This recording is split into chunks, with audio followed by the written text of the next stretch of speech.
berries, grapes, and red wine, right? So these protect your cells in the heart, brain, and kidney. Key thing is berries. Berries are going to be your superfood. Again, this is why every dietary program encourages berries. They're lowest in fructose. Your brain does need fructose, okay? I mean glucose, not fructose. It needs glucose, but you don't need, don't go out and just like chug a gallon full of berries, right? They still have fructose. It's still sugar. It still turns into sugar, right? Sugar will mess up your blood sugar metabolism. Is 1 or 2 cups of green tea a significant amount? Oh, great question, Jackie. Yes, limit yourself to 2 cups of green tea per day. And if you're going to drink green tea, do not drink ice green tea. It has to be hot or warm, steeped, okay?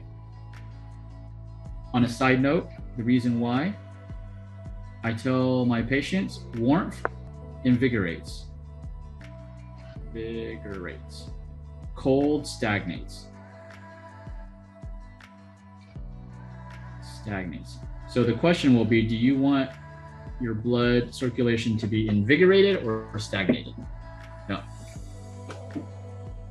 Yes, and Chris said organic green tea.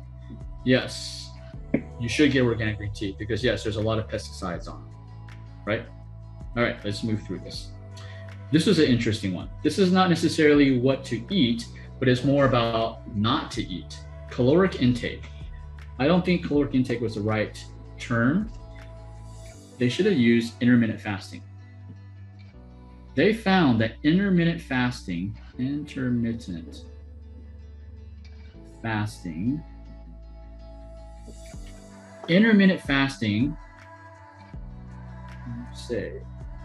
influences your cognitive function and plasticity of your brain. Intermittent fasting is where you are doing it, you're not fasting the whole day. You maybe just skip one meal. Let's say you have 3 meals in a day and you just skip one meal, okay? Because they found right here, when they did it every other day for 2 or 4 months, they observed it protects your neurons in your hippocampus, which remember is your learning, your ability to learn, and your ability to remember, right?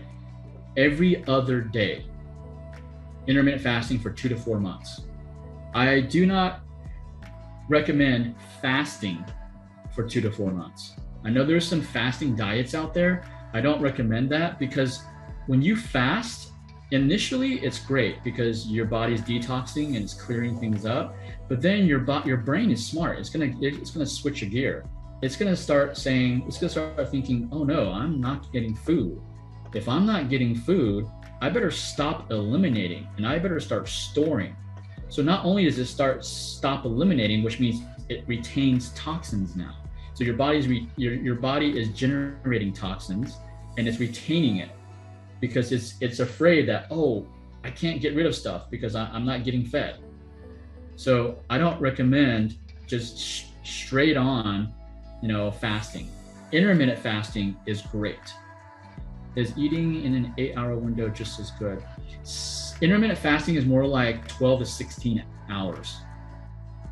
The easiest thing that most people do is they skip breakfast.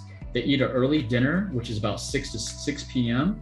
And then they skip the breakfast and then they eat an early lunch around 11 a.m. That's the most commonly done. What I recommend is the opposite. I recommend you eat breakfast, eat a great lunch, and skip dinner, right? Because dinner is a time that we typically overeat, right? So that's why I recommend doing it that way. You can do this every 2 to 4 months, and then go back to regular eating, and then you can go back again, regular eating for a month, and then go back to intermittent fasting again, okay? Intermittent fasting activates something called autophagy. Autophagy is our body's ability to self-clean. It's our self-cleaning program. That system, that program only is activated when we are fasting. That's why when you sleep, You probably have heard, if you haven't heard this, the time our bodies does the most healing is when we're sleeping. Why? Because we're fasting. When we're fasting is when autophagy kicks in. Okay.